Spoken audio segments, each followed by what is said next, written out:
Welcome to The Change, a podcast about the changes in life that shake, break, and make us. I'm Laura, a 45-year-old writer, podcaster, and mum who has until recently always loved change. And I'm Kathy, a 53-year-old writer, podcaster, and mum, and change is actually my kryptonite.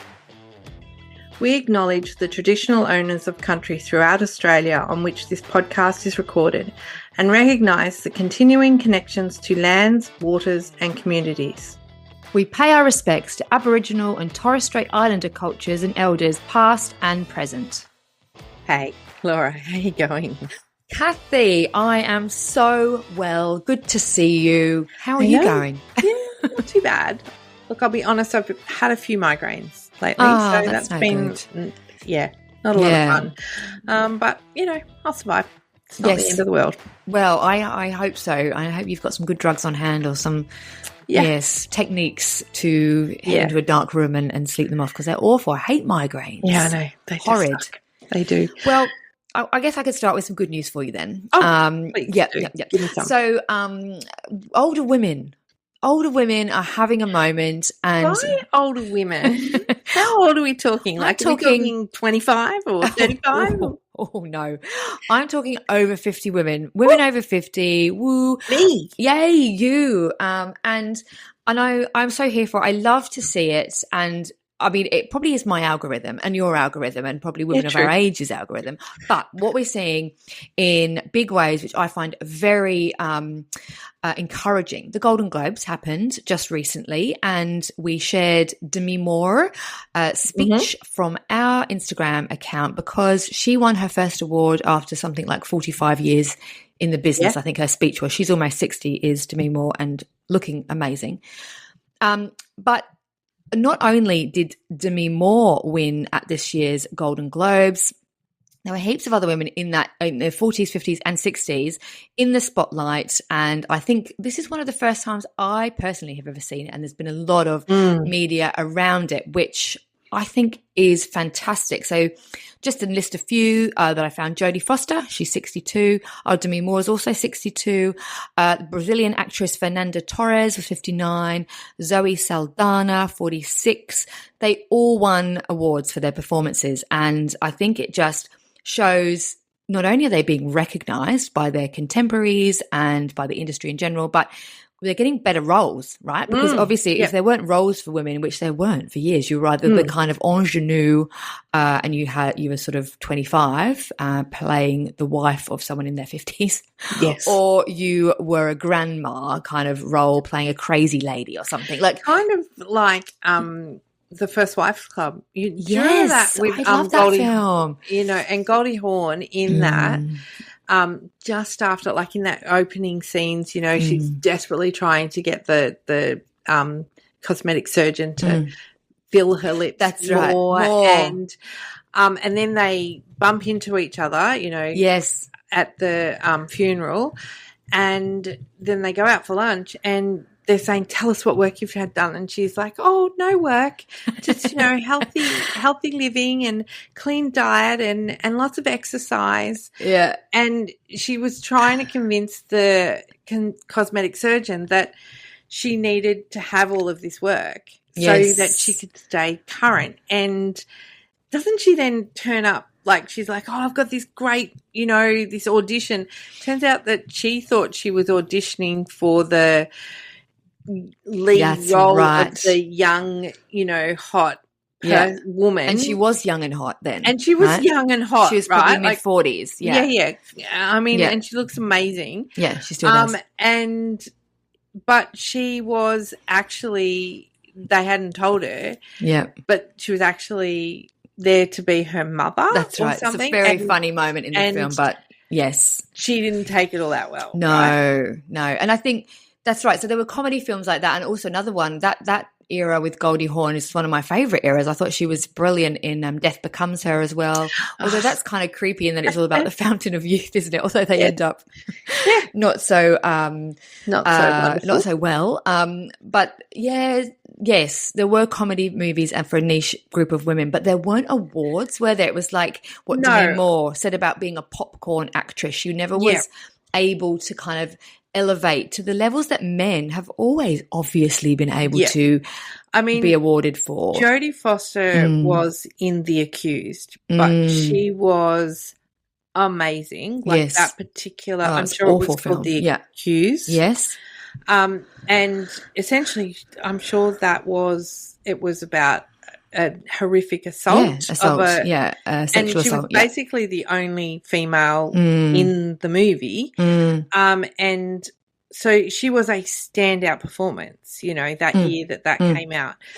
But they were either like those really hard-hitting, but there weren't other roles, as you say. There wasn't a variety of roles that there are for men. Yes. And the women winning the Oscars or the Golden Globes were all kind of early 30s, late 20s even. And I think it's been like that for so long. We've just accepted it as a standard sort of thing. Yeah. This is what you see on red carpets, right? So it's really good to just see well, they're not much older, but they are than the standard Hollywood ingenue on the red carpet winning awards. I love to see it. I think also it just shows that women, like, we have currency at every age. That's right. Like we're not going quietly into the background, as you and I keep talking about. Yes. And we have currency at every age. And you can't be what you can't see. That's right. So for me, who has daughters, I want my daughters to grow up and see that it doesn't matter how old you are, you can still aspire to reach for the stars. Absolutely. And, young, old, in between, there's no barrier in your way because of your age. And Pamela Anderson, I mean, I haven't seen the movie. I don't know an awful lot about The Last Showgirl. It looks amazing. I just love that she is really coming into herself, if that makes sense. Because I certainly grew up with Pamela being on Baywatch, large breasts, very blonde hair, lots of makeup. Yeah. She was a very stereotypical blonde like pin-up girl, wasn't she? Not taken seriously at all. Not at all. No. And the media certainly didn't take her seriously. No. And the stories, I mean, anyone that I actually don't Google it, because it really was horrific. The takedowns, where when you look back and you think about her sex tape that got leaked and all that stuff, it's pretty awful. Yeah, she was treated poorly, like so many other women. But to see her coming into her own and saying, you know what, I'm not going to wear makeup. You know what, this is who I am. I'm going to wear a pretty dress and I'm going to do my hair myself and I'm going to be myself. I'm not going to fit into this cultural thing anymore. So you're right. It is wonderful to see that. And that is some really good news for us. It is. And it's aspirational, right, to see women like Jamie Lee Curtis is another one. I shared her hilarious clip where she was doing the same dance that she did in that 1985, funnily enough, movie. Called something like that. I haven't seen the film. And she's beautiful. She's only 26. She's good doing that aerobics scene. It's very famous. Terrible. Very cheesy 80s. And then she reenacted it and she's age 66 now and she looks amazing. Yeah. She looks great. And Jamie, she's not had any work done. She is quite open about that. We're talking about her being very natural and aging as she wants to, and we're all entitled to age how we want, but I love seeing different women, famous women out there doing their thing, being fabulous, looking fabulous, and working interesting roles.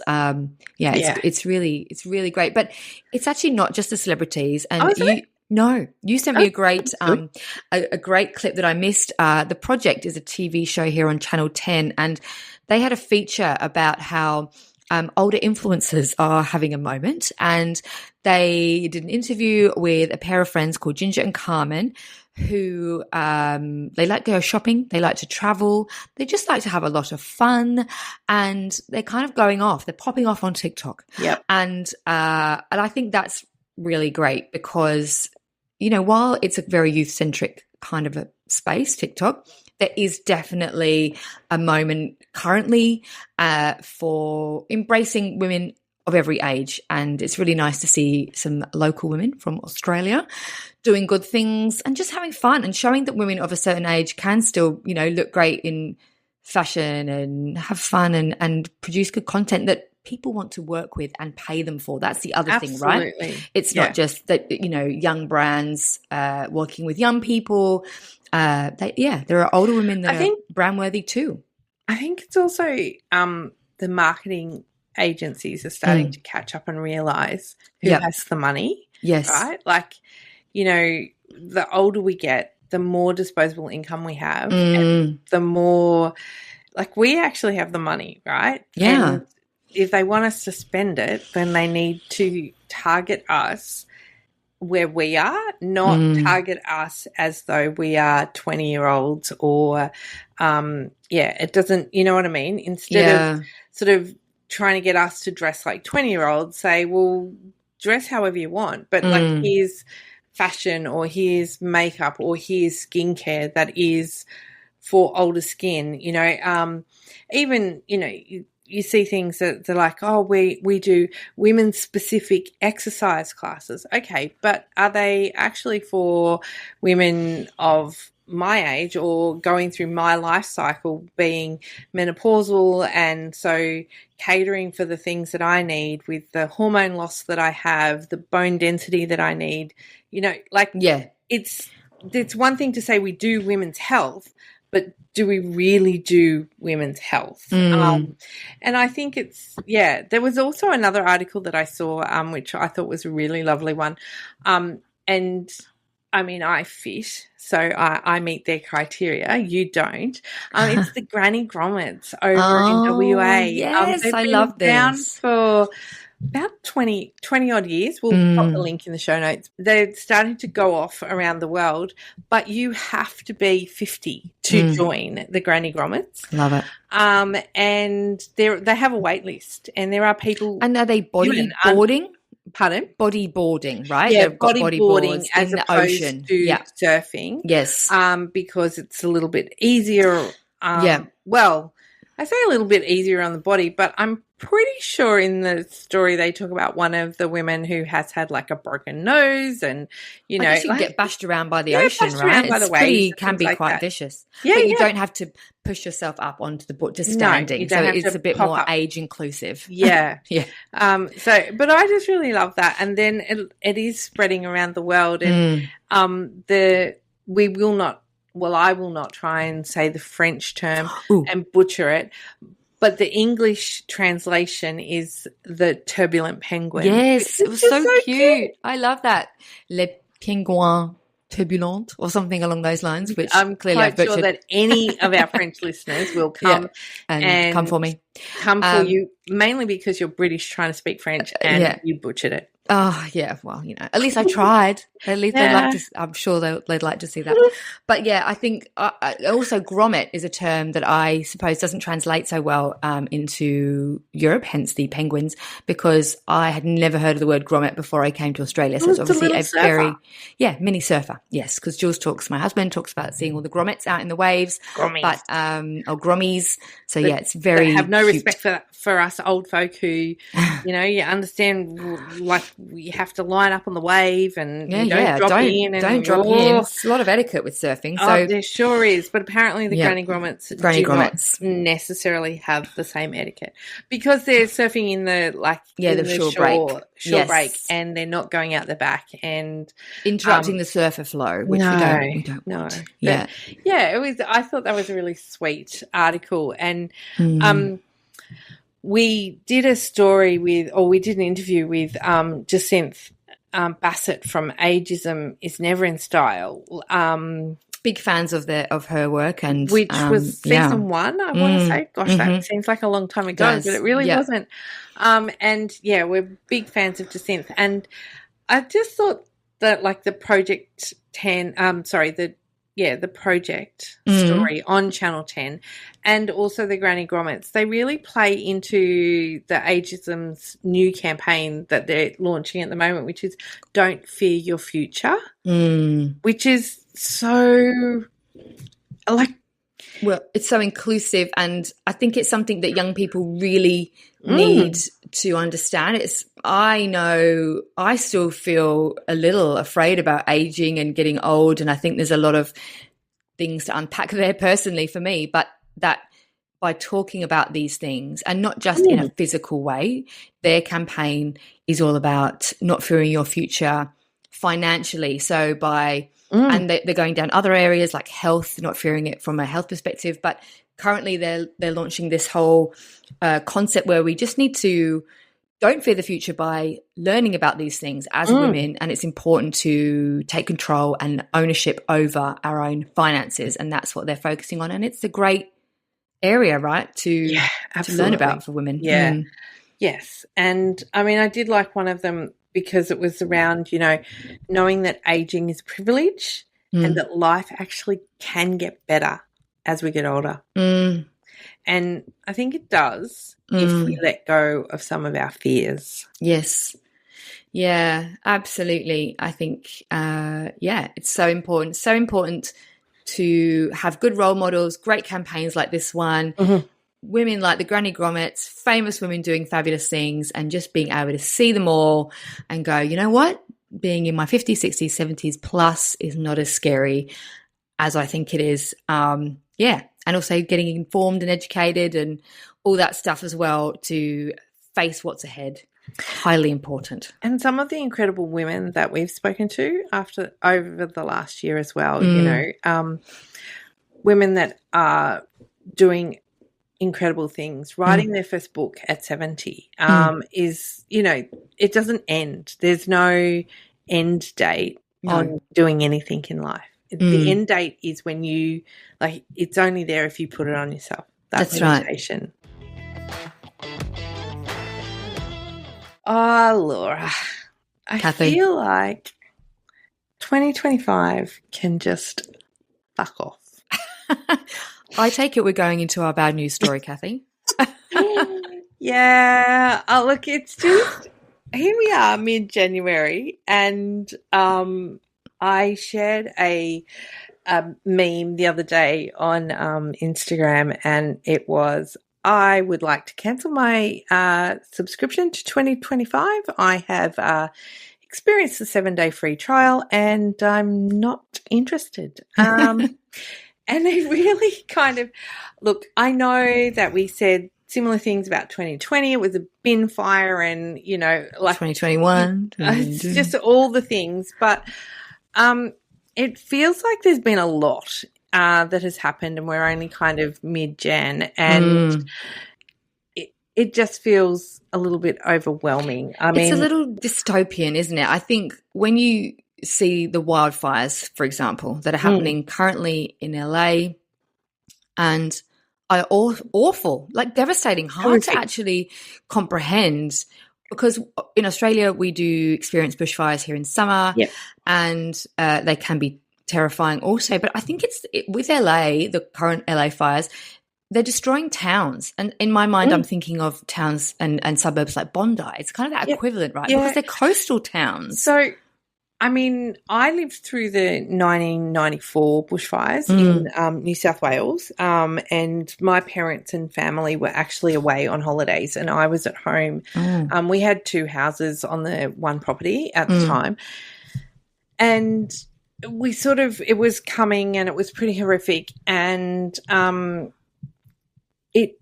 it has never left me, I'm going to say.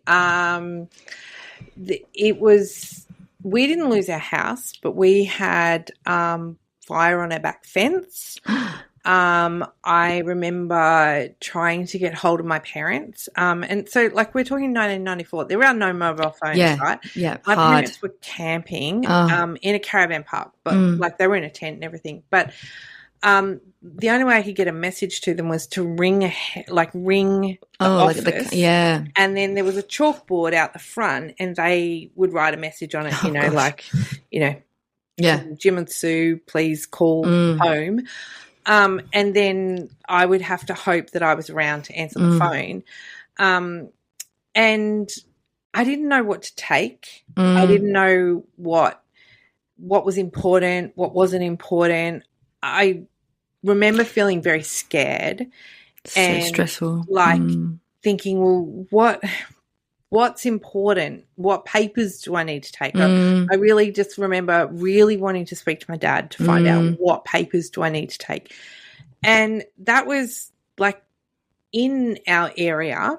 So a number of our friends lost their homes. Oh, gosh. Yeah. We had some footballers, some Cronulla footballers were billeting with us at the time, and I had to go and get them from football training. And we had been formally evacuated from, and as far as the police were concerned, there was no one in the homes in our street. So had anything happened when we went back in, they wouldn't have come looking for us. We drove down the street and there was a fireball at the end of the street. Oh, my gosh. They're things that never leave you. No, so scary. Yeah, and there was about 100 homes lost across the Sutherland Shire in that time. Now, at time of recording today, we're upwards of 1,500 homes, 2,000 homes in the US. And I know a lot of people think that the particular areas are really wealthy celebrities. Now, they might be working actors, but not all working actors make a lot of money. No, it's a lot of normal people in there. Yeah. And then the flip side of that, of course, is that the big properties, the large properties, estates, if you like, the millionaire rows that have gone, those people actually provide work for other people in the area. So they might be their gardeners, they might be their pool people, they might be their, nannies, food delivery, whatever it is. But everything is gone. So these people, some of these people have not only lost their home, but they've also lost their source of income because their employer has lost their home, or they worked in the shops, or they worked in the schools that have burnt down because the schools have burnt down. Have gone. I saw that too. It's awful. So places that would also normally be places of refuge when you are evacuating, they've burnt down. Lives have been lost. It just feels like a lot. And, because I do love my climate change and I do love my just emergencies and weather and everything. Yes, I was reading your background with the SES. Yes. And I was reading a story on ABC about that came out of the Copernicus climate change in the Europe. And it had this ever hopeful, I say in inverted commas and not really hopeful at all, statement, these high global temperatures coupled with record global atmospheric water vapour levels in 2024 meant unprecedented heat waves, heavy rainfall events, causing misery for millions of people. And it's just like, oh my God, does it end? And then, Matt Haig, who I follow him on Instagram, and he writer and philosopher, general. Yeah. And he's a great guy, and he tends to, he probably lives in the side of Eeyore rather than the side of Tigger. Well, certainly has had experiences with mental health. Yeah. So, but he has a post where he has listed a very long list of things, which we will not go through. But some of the other, if we move off the wildfires and off the horrific climate change that I have to believe that we will do something about. Yes. As a world, we have to step up and we have to look and we have to go, you know what? We have to do something. Because if we don't, what's happening in LA, it's winter time. It's not summer. No. And it's summertime here. So what has happened in the past is in summertime here, when we have bushfires, they will send their experienced wildfire fighters and also the big air tankers and appliances to come and help with our fires. But if they're getting wildfires in winter, they can't send those to us. So, and we can't send them to them, and all the seasons are melding together. It's a mess. It's a total mess, and it's definitely climate change. Absolutely. I'm sure human driven, and I'm sure there's an element of natural stuff that happens. There are natural cycles in climate as well over the years of history, but some of the other, like what the actuals that have happened recently are Mark Zuckerberg kind of dressed, I don't know, honestly, I can't even kind of get my head around what was he wearing? What he was wearing, like and necklace, the kind of, and the curly hair, and the he just did not. Anyway, he's in a new era. Yeah, I mean, Matt Haig describes that he was wearing. It was an attempt to look like a guitarist in a resident cruise ship band in 1988. Announced that Meta was no longer going to fact check. The funny part about that for me is that it actually implies that Meta was fact checking, because I'm not sure there was a whole lot of fact checking going on there. No. And of course, climate change. There's just there's a lot that Matt Haig's feeling worried about for 2025, and I get it. Like, we've got Trump about to become president, right? And he is trying to annex Canada, Greenland. The Panama Canal. Take back the Panama Canal. He's going to rename the Gulf of Mexico to the Gulf of America. Oh, my God. I mean, usually when you take on a new job, I mean, albeit that he has been there previously, but he hasn't been in the role for a little while. Typically, when you take on a new job, you do wait until you get your feet under the desk before you start, I don't know, letting the cows loose in the paddock. But for sure, this is Trump. So it is Trump. It's a scary. I mean, and the other thing that I was having a look at the post. I know, but something that Matt Haig brings up that I am sort of worried about personally is the whole dopamine-driven YouTuber sensationalist draining. He calls it a draining migraine of modern culture, where you've got the kind of last man standing sensationalist beast game stuff that sometimes my sons talk about. Like, they watch something where you've got to stand with your hands on a car, and the last person standing wins the car. And now this is getting millions, maybe even billions of views. And this is what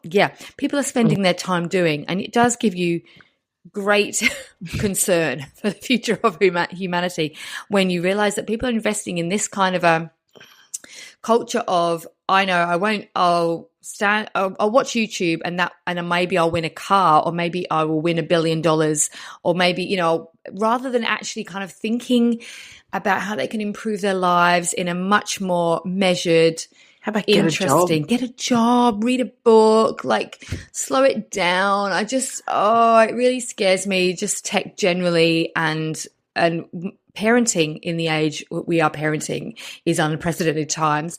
And I do the kind of machismo stuff, the Trump era, and how you've got the Andrew Tates, and they're all kind of emboldened by this era that we're in currently.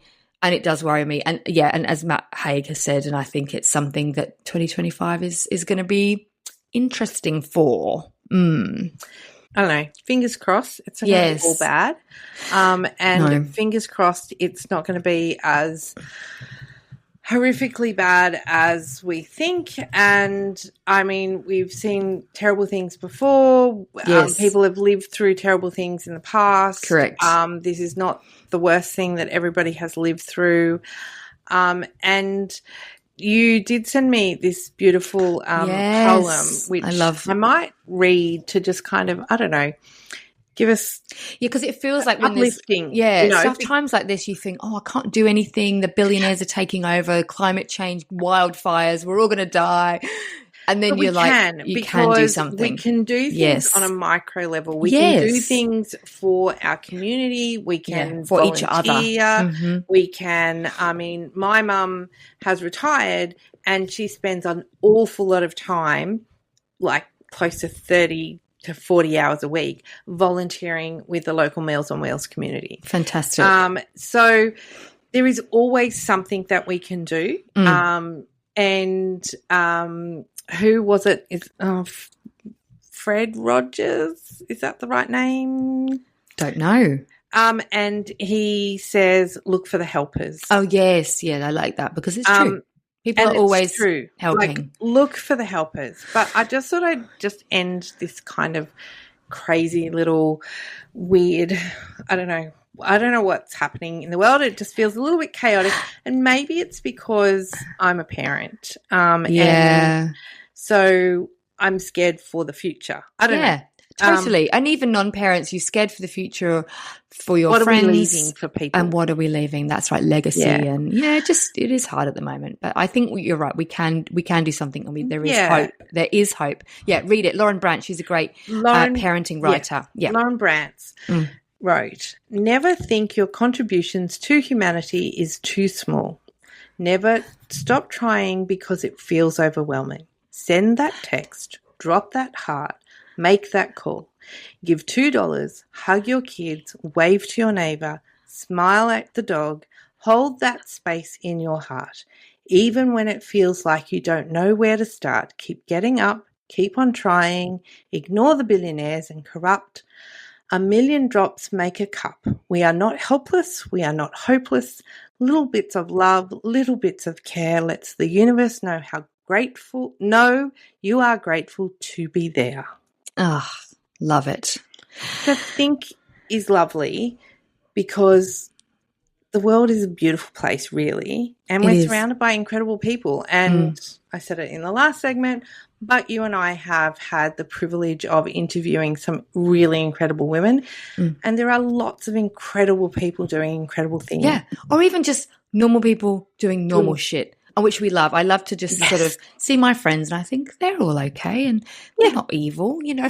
No. I know lots of lovely people. So the world is made up of beautiful people. It's just unfortunately a very few have the power at the moment. So hopefully, it feels power to the people. We need to take it back, guys. Yes. We need to assemble.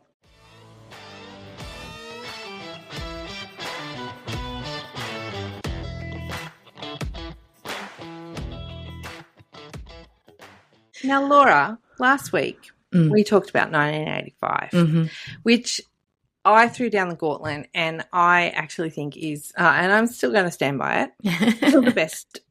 The 80s were the best, are the best, and I'm yet to find another decade that's going to top it. And I think you were going to do a little bit of research for us to see if you can top it. I can. Hit me. Because... Can you really? Well, look, I love the 80s. I love it. You were a baby. I was a baby. I was only 9 when the 80s finished, so I was still a little lass. And while I love the music, you were first job. Yeah, you were doing stuff. You were taking on the world. I will just say, you got paid shit. My first job, working full time, was $125 a week. $125 a week. I mean, that sounds low. My first job in the UK, I got paid £2.25 an hour. I don't know. That was my Saturday job. It's in a pet shop. So, and that was the 90s. So I don't think there was much improvement between 85 and 95, quite frankly. So 95 was 30 years ago. Yes. Was it? No. Yes. Yeah. Oh, God, it was. See, that's how old we are. We Laura can't and even maths. I can't maths now. We are words girls. We are not I'm not maths people. But when I said that, I was like, it can't be 30. Oh, no, it is. It really is. And so I was at school still in 1995 and I loved it because the main reason I loved 1995, I think, was I was coming into my indie girl era. Yep. And there were some great albums released in that year that I still love to this day. I want to talk about Different Class by Pulp, The Bends by Radiohead, What's the Story, Morning Glory, Jagged Little Pill, Alanis Morissette, some absolute classics, Melancholy and Infinite Sadness by the Smashing Pumpkins. As you can tell, I was very much in an indie kind of guitar-y music era.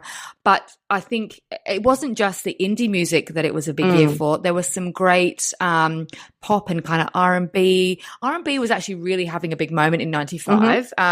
Gangsta's Paradise, according to Billboard, was top #1 song by Coolio. Wasn't that in that movie with Michelle Pfeiffer? I want to say... What was it called? I want to say Dangerous Liaisons. That's not it. It's not that. Dangerous Minds. Dangerous Minds. Yeah. Oh, my God. She was a teacher, like the hottest teacher ever. She was the hottest teacher ever. and she was a white woman Yeah. in a very It's probably problematic now, is it? I don't know. Underprivileged neighborhood. Yes, that's right. But it's a great song. Waterfalls and Creep. I had the double-sided CD single by TLC. Absolute classic. I loved it very much. There was A Kiss from a Rose by Seal. There was Fantasy by Mariah Carey.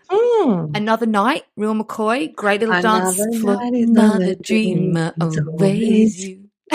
We are sorry. We're not singers either, are we? Also not singers. But Madonna was still going strong. She was going strong in 85. In 95, she was there with Take a Bow, which is a beautiful song. Love that. Look, there was This Is How We Do It by Montel Jordan. That was a bit of a banger. There were heaps of great songs, heaps of great albums. What were you up to in 1995, Kathy? Where were you? Working, probably on about my 10th job because ADHD, get bored very easily. Okay. Switch jobs. I was going on lots of dates. I went on my first date with my husband, my now husband, in 1995. That didn't progress. That then took a few more years. Yeah, it took a few more years for that to develop into. So were you in your early 20s in 95? I was 24. 24. Yeah. So mid 20s. Yeah. Really? Yeah. Because I was 16. Yeah, so. Mid 20s with absolutely no idea what I was going to do with my life. No idea what I was going to do with my future. It's okay. Yeah. Just aimlessly wandering through, going out every night of the week. As you've got to do. On podiums in Oxford Street, drinking an awful lot of money, smoking cigarettes. Sorry, Mum, if you do listen. Yes, I did smoke. I know that I always try to tell you that I didn't, and my brother. This is your official confession, is it? Yeah. My brother and my cousins always were trying to get me into trouble, and I would pretend that I wasn't smoking. You're drinking an awful lot, and not really. Having a great time. Listening to Wonderwall. Just doing, but also probably Another Night by The Real McCoy. Down the club. All sorts of other music, trance and raves trance is really coming into it then, wasn't it? Yeah, it was really big dance music scene in the 90s. It was a big time, certainly, and it was a very different time. I'm not sure that I would encourage any of my children to do some of the things that I did. It was pretty silly time as well, you just a time when I took a lot of risks. But I look back on and go, oh, was that a great idea? But I'm here now. Yeah, you are here now, and I think when you're young, you do have that. You're going to take risks, like whatever your parents say, whatever the culture of the time, everyone does, and that's probably the right time to do it. But I think. We all look back with rose-tinted glasses, don't we? I love looking back at the 90s. The music, the films, they were all... What film? Okay. Yeah, films. There was Die Hard with a Vengeance, Bruce Willis. That was number one, apparently, in the box office for that year. Was that like number 2, number 3? Who really knows? I mean, they're all the kind of the same, right? Yeah. Same thing. And I think it was Bruce 3. Willis. I feel like it was 3 of that series. Yeah, I mean... There's... Toy Story was number 2, great film. GoldenEye, which was Bond. I watched that recently. With that Pierce Brosnan era. Yeah, very camp, sort of cheesy Bond, wasn't he? I do like Pierce Brosnan. Yeah. Pocahontas, Disney film. Batman Forever. I think that was the one with Jim Carrey. Was it Batman Forever? Was it? I don't know. Not sure. 7 with Brad Pitt and Gwyneth Paltrow. That was an absolute horror classic.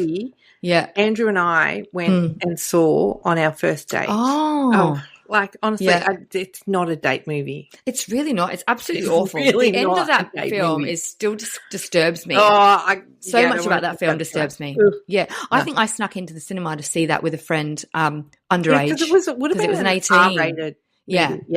It was an R18 in the UK. So look, there was some great pop cultural moments in the 90s, but I think, and same with the 80s, when you look back and go, God, that was a great decade. But also I think about how we dealt with mental health back then was terrible. Oh my gosh. Look, I'm going to say, existent, really, wasn't it? we didn't deal with mental health. You went out and you drank lots of alcohol, and That's how you dealt with it. And other people may have done lots of drugs. Yeah. And you had eating disorder, and that's how you dealt with it. That's right. The resources, the information, the knowledge wasn't there. Like, it was a simple time in lots of ways, in that we didn't have technology. We didn't worry about, our parents didn't have to worry about whether or not we were watching shit on YouTube. We definitely had the internet. Yeah, we did have email. Yeah, it was very basic, wasn't it? And I can remember running. My parents were away one year, away on holidays, and my brother went out and we completely upgraded their computer because it needed like a different RAM, and it needed motherboard. Like it needed you wouldn't, because it was dial-up, right? You had it was dial-up. Yeah. And you couldn't be on the phone. You were like, get off the phone. I need to be on the internet. And I think my brother and I completely upgraded my parents' computer and had a second phone line installed into our house. Jeez. While they were away on holidays. Classic. And they got home and they're like, why the hell do we need this? And we're like, well, you don't. But we do.